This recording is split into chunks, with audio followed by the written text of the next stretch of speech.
up YouTube? I'm 10 Damage. This is my first official video, so I decided why not start it off with one of my favorites, the Game Boy Advance. The Game Boy Advance came out on June 11th, 2001, and it's one of my favorite game systems. So why don't we start off with number 10. I had a lot of trouble finding a number 10 slot for this list, but now that I think of it, I'm glad that I picked this game, Wario Land 4. Wario games are interesting.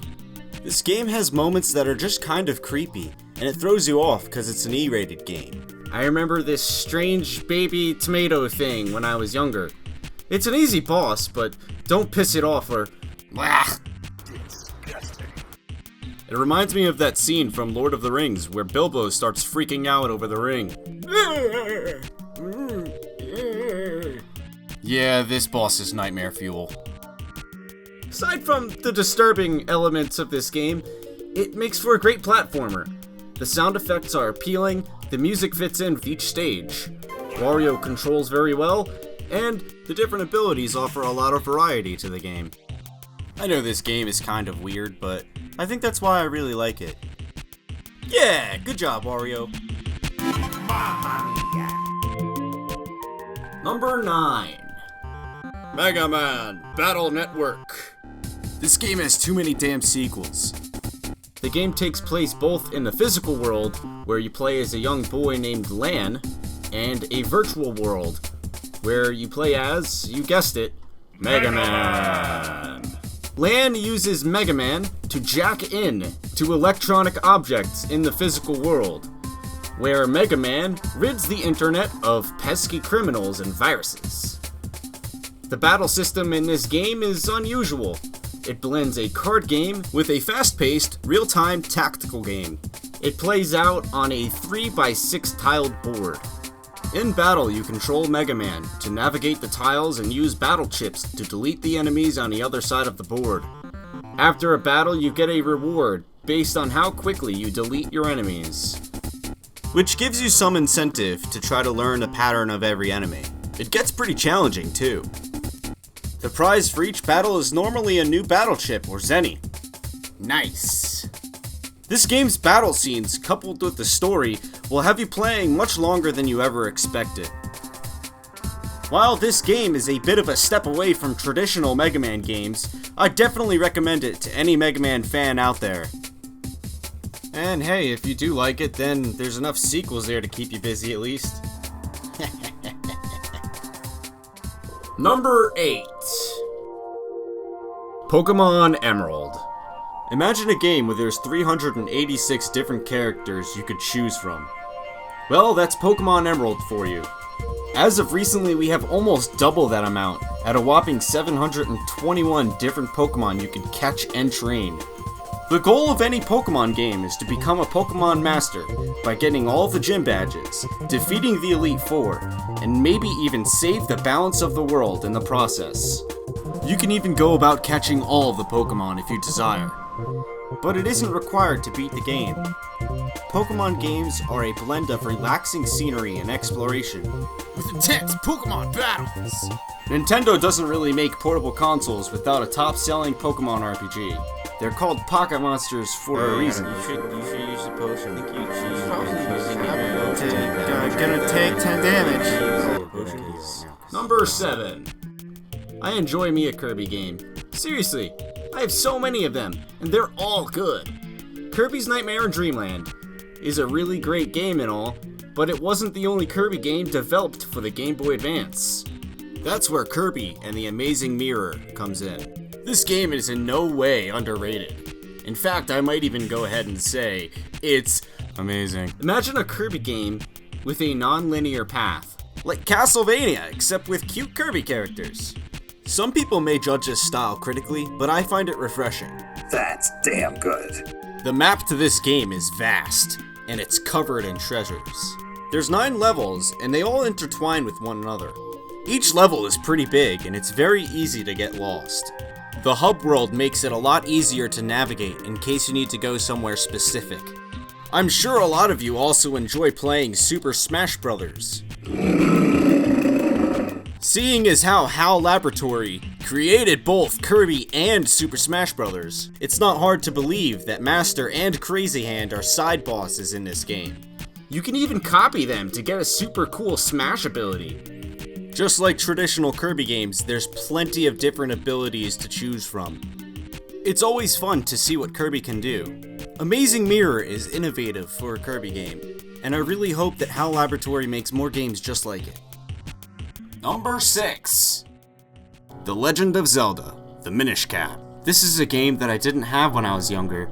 Recently I've been playing it, and damn, I really missed out. I've only gone through a little bit of this game so far, but I can already tell it's going to become one of my favorite Zelda games. So basically, your childhood friend, Zelda, gets turned into stone, and you need to rescue her. Eventually, you meet Eslo, the Minish Cap. Eslo is actually a powerful wizard who gives Link the ability to shrink down super duper small. Being able to reduce in size makes puzzle solving really fun. There's plenty of things to do in the overworld, and plenty of little things to collect. Haha, get it? Little things?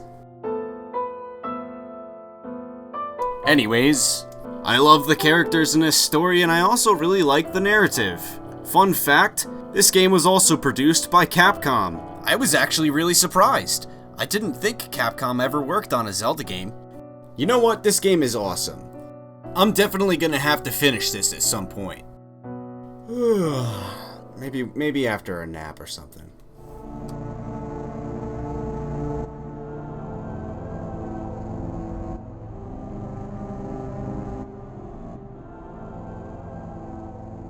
Number 5. Metroid Fusion. This game takes place at the end of the current Metroid story timeline. Samus must destroy a space station coveted in a parasite called X. The parasite ends up infecting Samus's central nervous system and renders parts of her power suit under investigation. Researchers come up with a vaccine for the X parasite, which is none other than the infant Metroid she had previously contacted. Now she sports the fancy fusion suit, which enables her to absorb the X parasites to replenish her health and ammunition. Samus is then sent to investigate an explosion within the space station, where the plot of Metroid Fusion begins to unravel. I must admit, some parts of this game made me feel very uneasy and utterly alone, which is a really common feeling when you're playing a Metroid game. Metroid Fusion is made by the same team that made Super Metroid, and maintains similar controls to that style. There is much to explore in this parasite-induced space station, and if you enjoy any shred of Metroid games, then this one is a must-play. Number 4. Whew. Glad to be back in the good old Mushroom Kingdom. Oh wait, this isn't the Mushroom Kingdom, is it? Of course, it's the Bean Kingdom. It has bean people instead of mushroom people. Mario and Luigi Superstar Saga. Hold up, an RPG featuring Mario and Luigi? I mean, I know it isn't the Super Mario RPG, but it's probably the next best thing. Mario and Luigi set off on a new adventure to the Bean Kingdom to restore Princess Peach's voice, which was stolen by Cackletta and her villainous henchmen. The adventure that Mario and Luigi have in the Bean Kingdom is unforgettable. The battle system is incredibly innovative and will keep you on your toes throughout the entire encounter. See, you can attack on your turn, but you can also control Mario and Luigi during the enemy attack phase. You can either jump or use your hammer to avoid getting hit by the enemies. Learning the enemy attack patterns is challenging and very rewarding, and the story is pretty good too. I love the interactions Mario and Luigi have with other NPCs and each other. Mario has his usual can-do attitude, while the Green Mario character is typically the comic relief of the situation. Even if RPGs aren't your thing, I think you should still give this game a shot. Oh yeah. Ho ho! Mamma mia! Number 3. Final Fantasy Tactics Advance, a turn-based strategy RPG by Square, now known as Square Enix. It all starts off in a schoolyard where a class of kids are having a snowball fight. You take the role of March, the new kid in town. March soon makes friends with Mute and Ritz. Mute is the kind of kid who gets bullied by the other students. He doesn't stick up for himself, so Ritz and March stick up for him. After class, Mute and Ritz meet up at March's house where they hang out with March's younger brother Donald. Donald is paraplegic and just got out of the hospital from a checkup, and they all relax and read a book that Mute found in a library. The book is written in a strange language, so they just fantasize about the illustrations within the pages. It's kind of funny, because they keep making some fourth wall breaking references about how Final Fantasy is their favorite game. What the hell? You are a Final Fantasy! They soon part ways, and the book turns out to be magical, and it takes them to a new world. Mute and Ritz are nowhere to be found. Finally, the game actually starts. March then meets Mont Blanc, who is a Moogle that takes him under his wing to educate him on the world of Ivalice. In Ivalice, there are 5 major races that inhabit this land. The humans, the Banga, the Nu Mao, the Viera, and the Moogles. Each race has some unique jobs that they can become, from the classic Black Mage, White Mage, and Thief, to less traditional roles like Beastmaster, Gadgeteer, and Templars. Thief has always been my favorite. March then joins Mont Blanc's clan, where they take on missions to help the inhabitants of Ivalice and uncover its secrets so that March can find a way back home. The story in this game is honestly really well written, and the characters play interesting roles. Every battle you typically choose 4 to 6 characters from your clan to complete missions. Usually the objective is to beat the opposing team without breaking any laws in the process. Every day there are laws forbidding certain actions in battle. For instance, we have a restriction on instruments, techniques, and targeting all. If you break the laws, you will be punished with a yellow card. Break the laws enough, and you'll get a red card and be sent to jail. This may seem like a gimmick, but it actually makes every battle way more complex, and I love it. See, laws are fun! Mastering every class and completing all the missions takes a very long time, and it makes this Game Boy Advance game feel like it's so much more. Number 2. Fire Emblem. I love Fire Emblem. Fire Emblem is a turn-based strategy game. This Fire Emblem is the 7th one in the series, also known as Blazing Sword, and was released in the US on November 2003. You may recognize these 2 characters from Super Smash Bros., Marth and Roy. These 2 characters saw themselves in the States on December 2001, so we kind of didn't get to see a Fire Emblem game until almost 2 years later. Fire Emblem has been around since 1990 in Japan, before they ever even hinted at the series in the US. What the hell, Nintendo? Some of these titles still don't officially exist in the American market. Come on! There is another Fire Emblem game for the Game Boy Advance called Sacred Stones, but I think Blazing Sword is way better. Blazing Sword has 3 main protagonists: Elwood, Hector, and Lyn. Elwood strikes an uncanny resemblance to Roy, and that's because Elwood is Roy's father. This takes place before Roy's birth. Each of these 3 characters are referred to as lords, and they each have a unique tale in the story of Blazing Sword.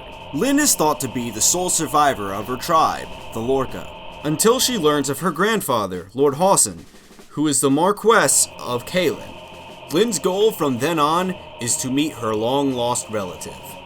Elwood is a noble on a quest to find his father, who has been kidnapped by Nergal, the main antagonist of the story. Hector is one of Elwood's best friends. His parents died of a disease, leaving Hector's older brother, Uther, the Lord of Ostia. Hector sets out when hearing about Elwood's father, and meets up with his friend to accompany him on his journey. In this journey, you will meet a variety of people, each with their own little story to tell. Some of them you may like, and some of them you may not like. All of these characters stand out with their own personality. Will you train them well enough to survive the adventure ahead, or will they fall to your enemies? In this game, there is no respawning. Once they die in combat, that's the end for them. you won't get them back. Of course, you can always reset your game back to the beginning of the map, but even that can be frustrating at times. Yet, just frustrating enough to still feel fair and encourages a more strategic approach. I've played through this game countless times. Each time will always feel different. There's always something you may have missed, whether it's a character you've never trained or a support conversation you've never seen. It will never die out. Blazing Sword is one of the best Fire Emblem games yet. Thankfully, more will be coming to us in the US. I sure as hell can't wait. Number 1. Golden Sun. This is the best game for Game Boy Advance. One day I went to a local game store by myself. I decided just to pick up a random game I thought would be cool and try it. I bought Golden Sun. With no prior knowledge of the game before me, I discovered an incredible trilogy. Camelot made the series after partnering up with Nintendo. Golden Sun is a turn-based RPG like those of the classic Final Fantasy series. There are 4 main characters in the first game: Isaac, Garrett, Ivan, and Mia. Their quest is to prevent the dangerous power of alchemy from entering their world. These characters are all fighters, and use a magic called Synergy to protect themselves and to traverse the dungeons ahead. What's cool is that Synergy is both used in battle and outside of it. A lot of time will be spent solving puzzles, and it's always satisfying to be able to press on after working out some of the more difficult challenges. Eventually you will meet the Djinn, and they will accompany you on your pilgrimage. These cute little guys will empower your characters by buffing their stats and enabling them to summon powerful beings to demolish your foes. The graphics and animation in this game are ridiculously good, and the narrative is lengthy and immersive. If I ever make a top 10 soundtracks in video games, you should definitely expect to see this game on that list. The soundtrack and the sound effects are superb. This series is a masterpiece, and it deserves its spot as number 1. A lot of excellent games did not make this list. These are just my personal favorites. Here are a few, right over here, that didn't make the cut. I think Advance Wars, Sword of Mana was kind of cool, but I chose Wario Land instead of that one. Hey, check it out. Maybe just leave a comment down below on what your favorite game is. Like the video and subscribe, whatever, all that kind of stuff. Thank you very much for watching. Bye-bye.